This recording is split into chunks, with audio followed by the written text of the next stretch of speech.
Honesty থাকবে। অনেকে আবার ছাত্র পড়ায় বুয়েটে, ছাত্র কি শিখবে ওর কাছ থেকে? ছাত্র সাবজেক্ট কি শিখবে জানি না, কিন্তু নৈতিকতা তো শিখবে না ওর কাছ থেকে। এখন প্রশ্ন হইতেছে যে মামলাগুলো হইলো গত 17 বছর, এই চাঁদাবাজি মামলা অগ্রগতি কি? ঘোড়ার ডিম, শূন্য।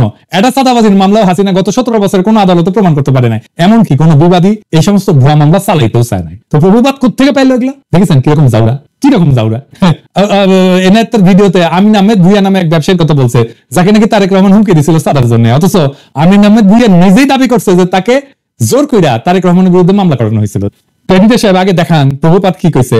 এই তারেক রহমান আল আমিন কনস্ট্রাকশনের মালিক আমিন আহমেদকে হুমকি দিয়েছেন, তুমি যদি আমাকে $1.5 লক্ষ না দাও তাহলে তোমার কোম্পানি বন্ধ করে দিব।